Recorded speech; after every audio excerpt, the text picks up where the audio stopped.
about so many interesting things. We are still in the introduction, right? So we had so many things to talk about.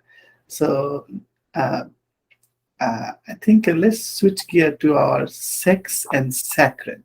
That that idea that sexuality today and sexuality in old time, and how the religious idea intermingle with sex itself. Because mm, people think, oh, sex just is a sin and it should be avoided or minimized.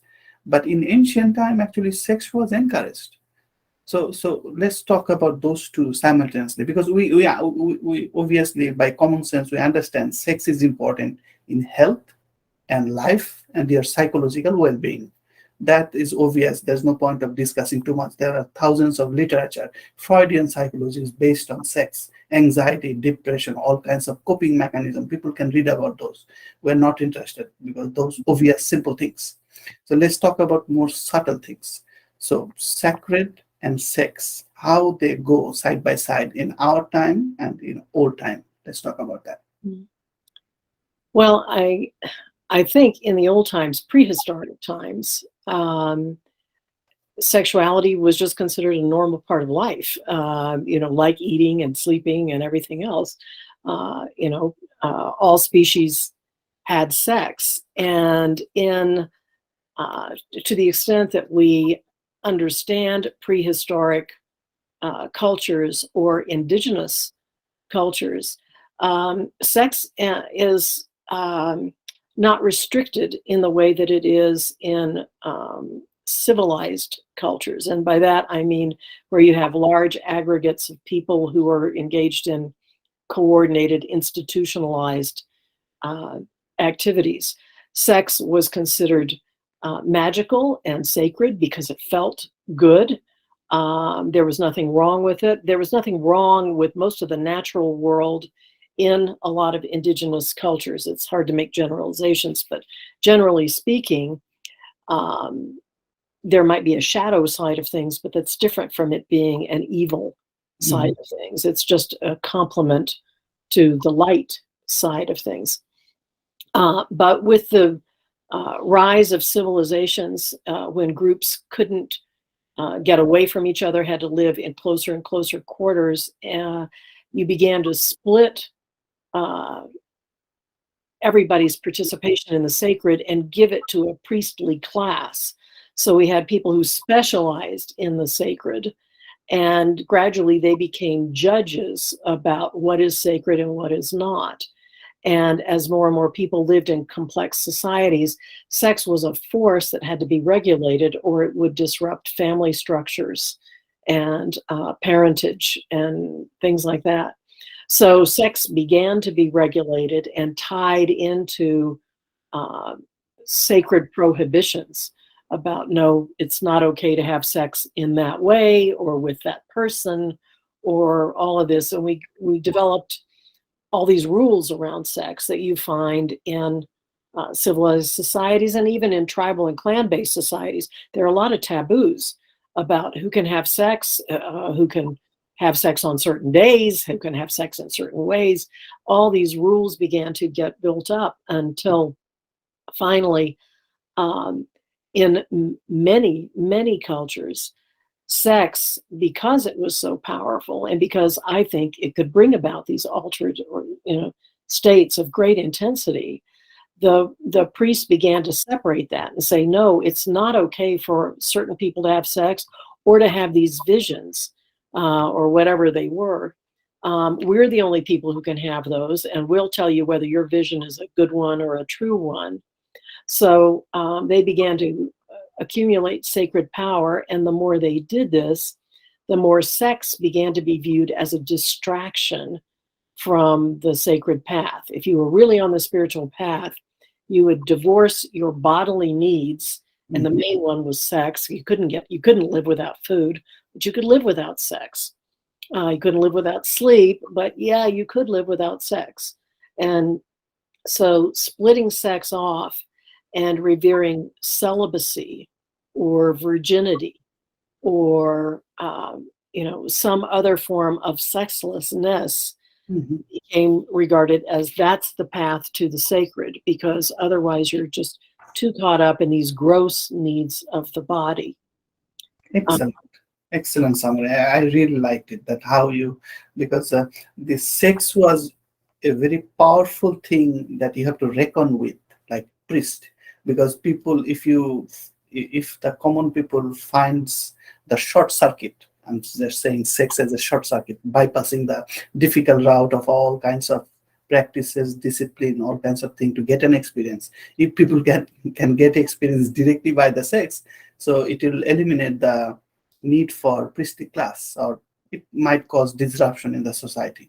I just wanted to add that whenever some administrator, by administrator I mean either priestly class or government, as in current days, whenever some administration recognize something really important and powerful, so they always try to control it.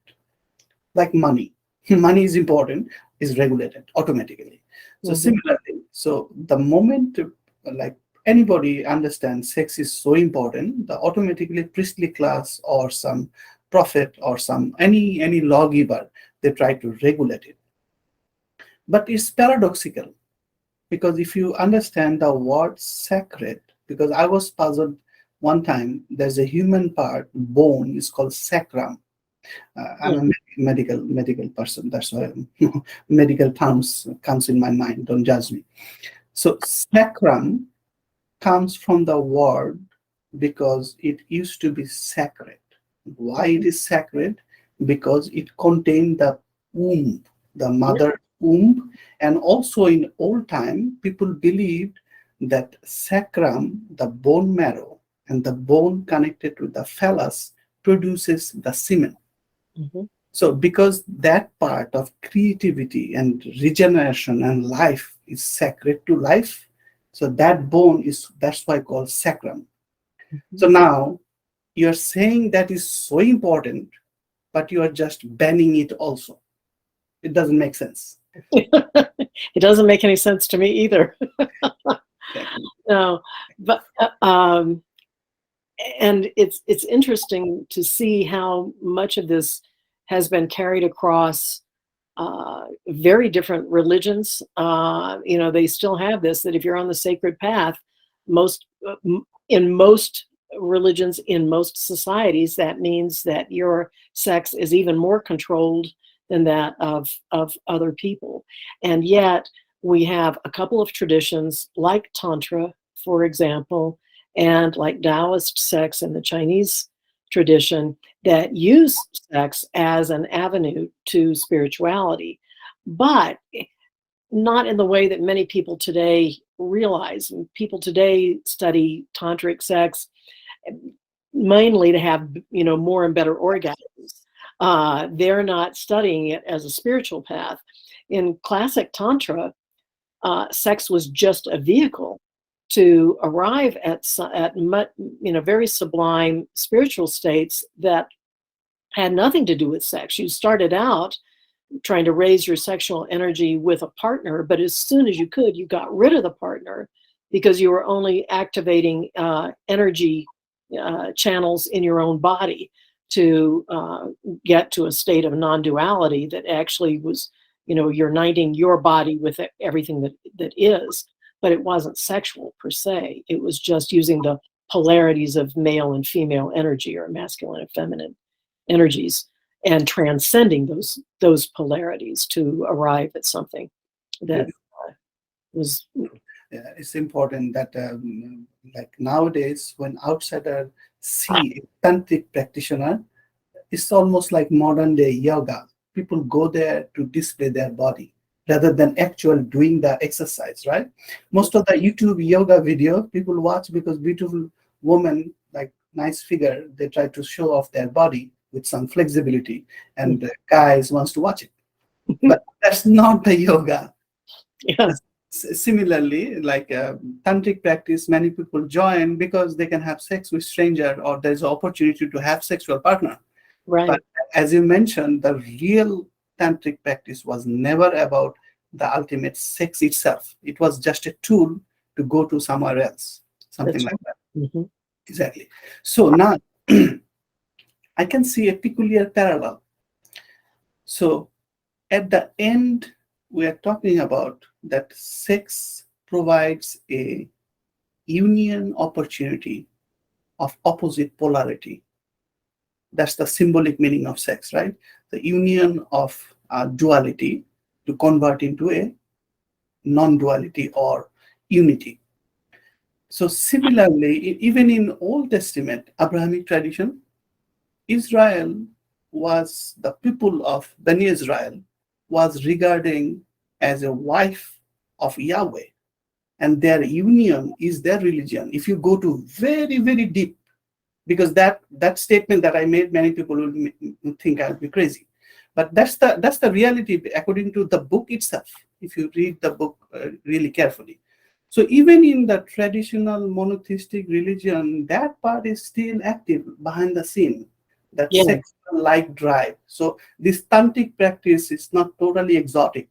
Is prevalent in all ancient society. Many people focused on the sex itself. Many people focus on sex as a symbol.